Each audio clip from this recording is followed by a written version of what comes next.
इन आंखों से पंडित जी योग्यता का ज्ञान हो जाता है। आप कितनी योग्यता वाले हो उस अपेक्षा से मैं आपको समझाऊंगा। ठीक उम्र में एक बार बेटा 50 विद्वान आए, गोष्ठी चल रही थी। जिस दिन 50 विद्वान आए उस दिन हमने प्रवचन किए, हजारों लोग बैठे थे। बोले महाराज जी आज तो कुछ भी समझ में नहीं आया। मैंने कहा आज विद्वान थे। फिर वे विद्वान शाम को अपने कक्ष में गोष्ठी कर रहे थे। सुबह समाचार मिले, बोले भैया जो महाराज जी कह रहे हैं सो सुनते जाना, पर उससे अपन कुछ कर नहीं सकते। वीर क्या बोले पंडित जी? शाम को इन्होंने आपस में बैठे, बोले जो महाराज जी कह रहे हैं वो सुनते जाना, अपन कुछ कर नहीं सकते उन जैसा। मैंने कहा सुबह पंडित जी जो मैं सुना रहा था वो करने के लिए नहीं सुना रहा था। करना कठिन है ही नहीं है, कुछ नहीं करना ये अत्यंत कठिन है। करने वाले नरक जा सकते हैं, करने वाले निगोद जा सकते हैं, करने वाले पशु बन सकते हैं, नारकी बन सकते हैं, देव बन सकते हैं, पर कुछ नहीं करने वाला देवादेव बनता है।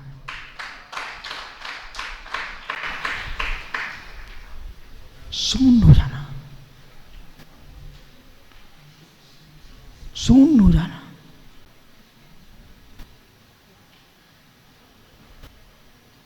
श्री षट्खंडागम, श्री षट्खंडागम करणान्युग का सर्वोपरि ग्रंथ कैसा है पाहोर। केवली का ज्ञान तो विराट है, अभी श्रुति ज्ञान को ही समझ लीजिए। श्रुत प्रमाण इतना विशाल है, मांगलिया पंडित साहब, मुमुक्षु बम्बई, श्रुत प्रमाण इतना विशाल है।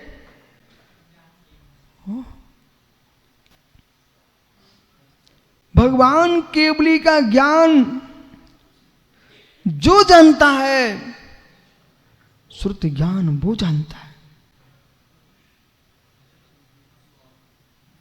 भगवान केवली का ज्ञान जो जानता है, श्रुति ज्ञान वो जानता है। सभी ज्ञानी ध्यान दो।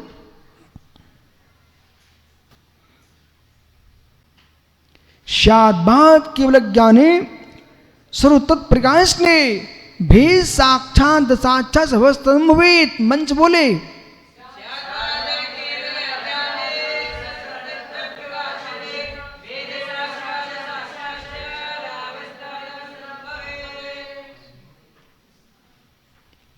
देखो सोनी, ये दक्षिण महाराष्ट्र है जहां तुम बैठे हो, ये भव्य जीव है।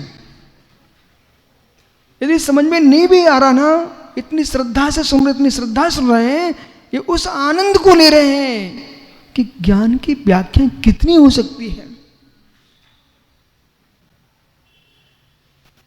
और फिर भी मैं कह रहा हूं जिनेश्वर जी, अभी मुझे अक्षर का अंश ज्ञान नहीं है।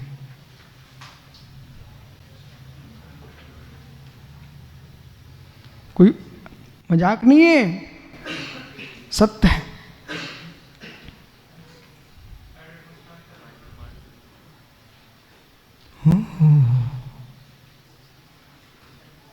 श्रुत श्रुत, अब जब श्रुत सुनते सुनते आप अनुभव करते, जब श्रुत सुनते सुनते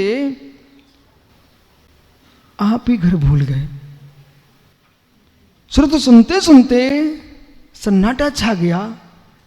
अब जैन मुनि को चरस भांग अफीम की क्या आवश्यकता है? अध्यात्म में वे सन्न होते हैं, शराब में सन्न नहीं होते हैं। उसका नाम जैन सन्यासी होता है।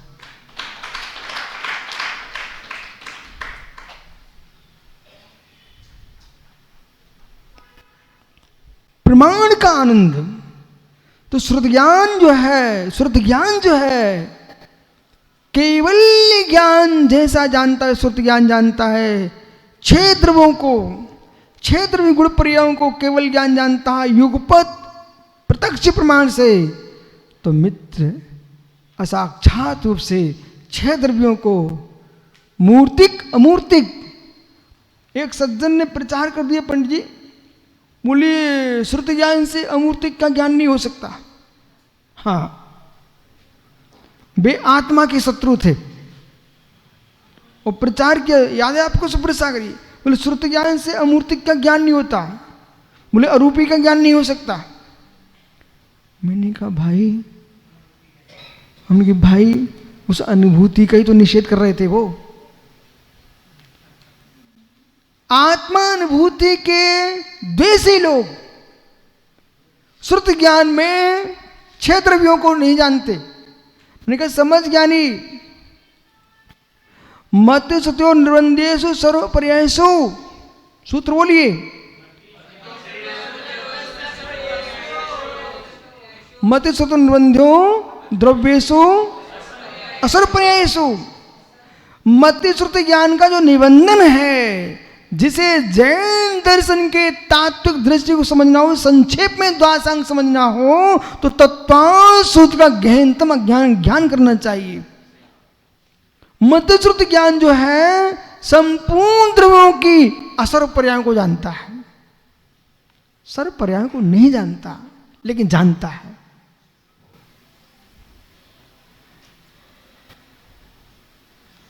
असर पर्यायों को जानता है। आप जो भी काम कर रहे हो सब मध्य श्रुति से करते हो। ज्ञान को समझना, ज्ञान को समझना, ज्ञान के कार्य को समझना। कार्य विशाल है ज्ञान का। परमाणु का भी अन्वेषण कर रहा तो ज्ञान से, पर वैज्ञानिक अन्वेषण कर रहा है वो परमाणु का नहीं, स्कंद का। ये जैन योगी द्रव परमाणु के बोध के लिए, जिनसेन जी, द्रव परमाणु के बोध के लिए भाव परमाणु का आश्रय लेते हैं। ये जैन योगी, उन योगियों का मैं चरणों का चेला हूं, उनके चरणों की धूल मस्ते पर चढ़ाने वाला हूं। किसको? जो भाव परमाणु से द्रव परमाणु को खोज रहा है। बिना भाव परमाणु के द्रव परमाणु को देख नहीं सकता।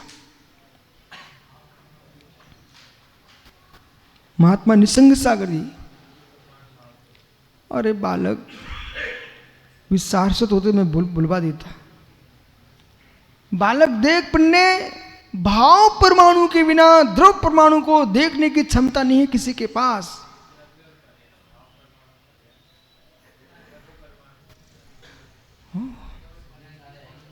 संजयंत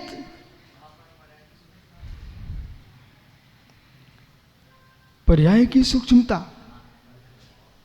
भाव परमाणु द्रव्य की सूक्ष्मता, द्रव परमाणु एक अपेक्षा है। जो मित्र आत्मा की शुद्ध दशा है परिणामों की, वही भाव परमाणु है शुद्ध उपयोग की दशा। इस दशा के बल पर ही जब जीव सर्वावधि परमवधि ज्ञान प्रकट करेगा तो द्रव परमाणु को जान सकेगा।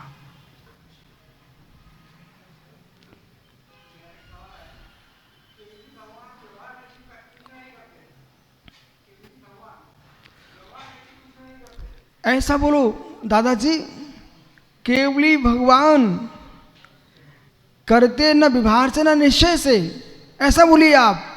केवली भगवान निश्चय नहीं से कुछ भी नहीं जानते।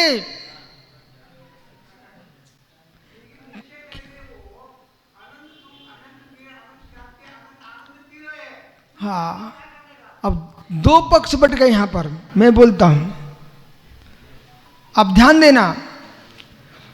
जानदी पश्यति शवम विभारणे केवली भवम, जानदी पश्यति छेदो केवलीडिया पाड़म।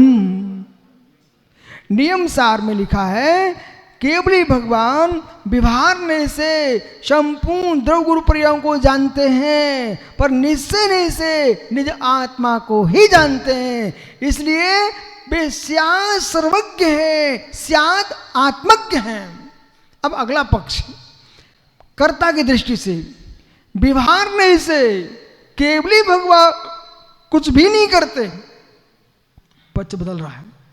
विभारने से केवली भगवान कुछ भी नहीं करते, वे लवलीन हैं। निश्चय से अनंत सुख का रसपान करते हैं, वे केवली भगवान हैं। बराबर। अब वहां पर कथन की दृष्टि से कर्तापन है, कथन की दृष्टि से कर्तापन है, पर उनकी बुद्धि में कोई कर्तापन नको,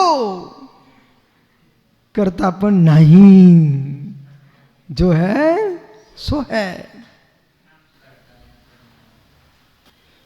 अब करता है कर्मणा, सब विषय छूट चुका है केवली का। बालक स्यात्, इसलिए इस विषय को देख करके दादा, जो साधक विभार के लोक भार के प्रपंच में डूबे हैं, वे सब साधु वृंद दया के पात्र हैं। महानिधि को छोड़ करके ओहो सुखदा, प्रथम बालक बड़ो सम्राट खुश हो गए और उन्होंने कार्य कुशलता देख करके एक व्यक्ति को चंदन का बगीचा दे दिया। बेटा बोले तू बहुत अच्छा कार्य करता है, चंदन का बगीचा दे दिया पुरस्कार में। पर क्या करो प्रमोद भाई, बैठे अरे बगीचा देखा चंदन का, मालूम क्या सोचता है, बोले कैसा राजा लोभी है, एक शुद्ध जमीन भी नहीं दे सका, जिसमें लकड़ियां खड़ी हुई है, ऐसा बाग दे दिया। उसने अभागे ने दूसरे दिन जाकर के पूरे खेत में आग लगा दी और उसमें ज्वार बो दी, ज्वार भाकरी बनाने के लिए ज्वार बो दी, ज्वार। और ज्वार बोई ना बेटा, कुछ दिन बाद मुस्कुरा के आता है, बोले हे राजन, आपने मुझे खेत दिया था ना, बगीचा भी नहीं बोल रहा, वो खेत बोल रहा, खेत दिया था ना, उसको हमने उर्वरा बना करके ज्वार बो दी है, वो अच्छी ज्वार लहरा रही है, फसल आ गई है। राजा ने कहा बगल में बैठे मंत्री से, ये क्या हुआ? बोले क्या हुआ? फिर भी राजा ने गुस्सा नहीं किया, बोले ठीक है तुमने ज्वार बो दी, पर राजा सोच रहा था बुद्धिहीन तू नहीं मैं ही हूं कि योग्यता देख करके ही व्यक्ति को दान देना चाहिए। कोई भी काम करो अल्ली बल्लू, कोई भी काम कराओ किसी से, उसकी योग्यता तो देखो कि ऐसे सब काम सौंप दो, कोई सत्यानाश हो जाएगा। बालक मालूम क्या किया उसने? बोले मैंने तो सब जला दिया और ज्वार बो दी है। तो राजा ने प्रेम से कहा तू एक काम कर, कोई लकड़ी बची क्या? हाँ एक लकड़ी वही मेरे पर पड़ी खेत के, वो उसको लकड़ी झंकड़ों को हटाने के लिए एक मैंने सुरक्षित रखा है, उसको उठा के ला। राजा गया, खेत में गया, वो उठा के लाया और उसको कहा इसको साफ करो, बाजार में बेच के आओ। बाजार में लेके गया ना, गोशीर चंदन था, गोशीर चंदन। उसको मालूम उस समय 500 स्वर्ण मुद्राएं मिली उतनी लकड़ी की। आता है राजा के पास, आंखों में आंसू टपका रहा था। बोले क्या हुआ बेटा? हे राजन क्षमा करो, आपने पहले क्यों नहीं बोला? नहीं, कुछ लोगों को बोलने से, मैं बहुत सारी बातें बोलता नहीं आदमी को, सामने प्रयोग करके दिखा दूं। अब तुम देखो क्या है। बोलो कितनी मुद्रा मिली? बोले 500 स्वर्ण मुद्रा मिली हमको। बोले 500 स्वर्ण मुद्रा मिली है। आप सोचो कितने प्रेरित थे। अज्ञानी को चंदन का वृक्ष नहीं देना चाहिए, वो राग कर देगा। ऐसी बुद्धि विहीन को, पुण्यशील को महाभारत नहीं देना चाहिए, वो राग कर देगा। दिगंबर मुद्रा महान है, ये भगवान की मुद्रा है। कोई बच्चे को पकड़ा दो ना, वो पालन नहीं करता ना, वो भगवान महावीर की मुद्रा को ले जाता है।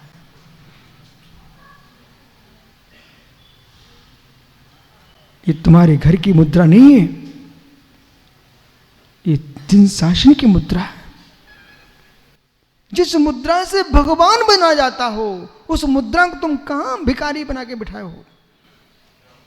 इतना दान लिखा दो, इतना चंदा लिखा दो, इतना, ओहो, तीर्थंकर की मुद्रा को भिखारी की मुद्रा बनाए बिठाए हो तुम। मुनियों को कभी चंदा दान की बात नहीं करना चाहिए, 3 काल में भी कुछ नहीं। भवन की दीवारें बने ना बने, पर चारित्र की दीवार नहीं गिराना चाहिए। बराबर बराबर। हे मित्र, 3000 वर्ष तक भवन की दीवारें नहीं चल पाएंगी, पर तुमने सच्ची मुनि की चर्या का पालन कर लिया तो 18,500 वर्ष तक जिन शासन चलेगा। भवनों के बनाने के पीछे चिल्ला रहे मंचों से बेटा लोग, बोले 3000 वर्ष तक धर्म चलेगा, तुम पैसा दो पैसा दो पैसा दो। लोग की श्रद्धाएं चकनाचूर हो रही हैं। नहीं, पैसे के लिए मुनि नहीं बना जाता, रत्नात्रय का निर्दोष पालन करने के लिए मुनि बना जाता है।